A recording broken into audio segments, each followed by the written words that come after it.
इन दिनों भारत में सबसे ज्यादा चर्चा माइक्रोफोन की हो रही है। माइक्रोफोन तब भी इतना चर्चित नहीं हुआ होगा जब पहली बार लोगों ने इसे देखा होगा। माइक्रोफोन बनाने वाले एमिली बर्लिनर ने भी कभी नहीं सोचा होगा कि भारत की संसद में उनके बनाए माइक्रोफोन पर बवाल मच जाएगा। माइक्रोफोन की गूंज भारत की संसद में ही नहीं बल्कि ब्रिटेन की संसद में भी सुनाई देने लगेगी। संसद का सत्र चल रहा है और साथ में माइक्रोफोन को लेकर बहस भी चल रही है। चर्चा में है राहुल गांधी, जिन्होंने कुछ दिन पहले ब्रिटेन की संसद में यह बयान दिया था कि भारत की संसद में हमारा माइक बंद कर दिया जाता है। उसके बाद तो जैसे भारत के अखबारों, टीवी चैनल्स और संसद की दीवारों के बीच सिर्फ माइक्रोफोन की ही गूंज सुनाई देने लगी।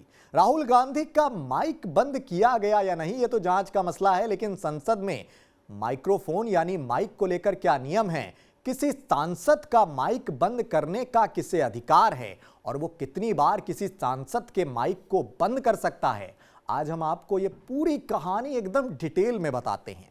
विदेश में राहुल गांधी और देश में महुआ मोइत्रा और अधीर रंजन चौधरी जैसे विपक्ष के नेता लगातार सदन की कार्यवाही पर सवाल उठा रहे हैं।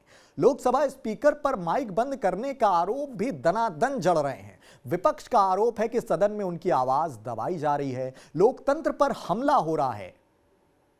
अब बात चूंकि लंदन तक पहुंच चुकी है तो यह जानना जरूरी है कि वाकई नेताओं के बोलते हुए माइक चालू या बंद किए जा सकते हैं क्या?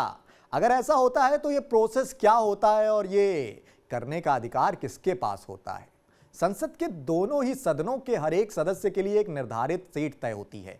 इस सीट से उनके माइक्रोफोन जुड़े होते हैं और उनका एक खास नंबर भी होता है। संसद के दोनों सदनों में एक चैम्बर होता है जहां साउंड टेक्नीशियन बैठते हैं। इनमें वो कर्मचारी होते हैं जो लोकसभा और राज्यसभा की कार्रवाई को ट्रांसक्रिप्ट और रिकॉर्ड करते हैं। अब आपके मन में यह सवाल जरूर उठ रहा होगा कि आखिर ये सारे सिस्टम काम कैसे करते हैं और इसे संचालित कैसे किया जाता है। तो चलिए भाई वो भी आपको बता देते हैं।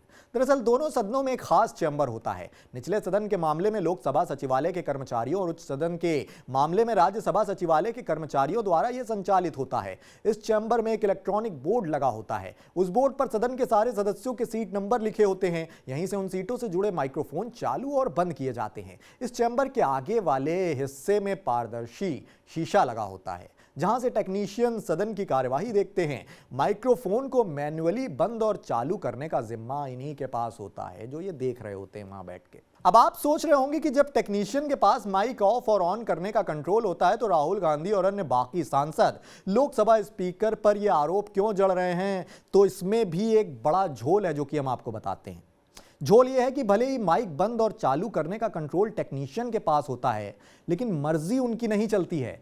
संसद की कार्यवाही के दौरान माइक्रोफोन चालू बंद करने की एक निर्धारित प्रक्रिया होती है। माइक बंद करने का अधिकार केवल सदन के सभापति को ही होता है कि वो माइक्रोफोन को चालू या बंद करने का निर्देश दे सकते हैं। हालांकि इसके लिए भी तय नियम होते हैं। ऐसा केवल तभी किया जाता है जब सदन के सदस्य सदन की कार्यवाही को बाधित कर रहे हों, हंगामा और बवाल से संसद का कामकाज प्रभावित हो रहा हो। अब आपको बताते हैं कि शून्यकाल में माइक बंद होने के क्या नियम हैं।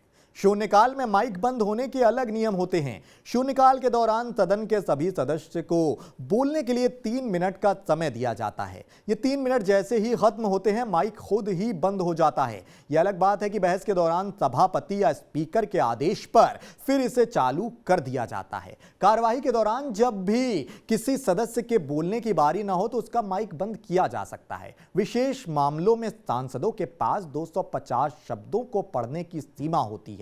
पढ़ते समय माइक स्विच ऑन हो जाता है और सीमा खत्म होने के बाद ऑफ कर दिया जाता है। कभी देखने को मिल जाता है कि माइक बंद होने के बावजूद सांसदों की आवाज सुनाई देती रहती है। इसका खास कारण यह है कि जब विपक्ष के नेता किसी मुद्दे को लेकर हंगामा कर रहे होते हैं तो उनकी आवाज उन नेताओं के माइक्रोफोन तक आ जाती है जिनके माइक ऑन ही रहते हैं। यूं तो माइक्रोफोन के विकास की कहानी बहुत समय पुरानी है। समय समय पर माइक्रोफोन में बदलाव होता गया है। 1930 के दशक में बीबीसी ने मार्कोनी कंपनी के साथ मिलकर अपना माइक्रोफोन बनाने का फैसला किया था।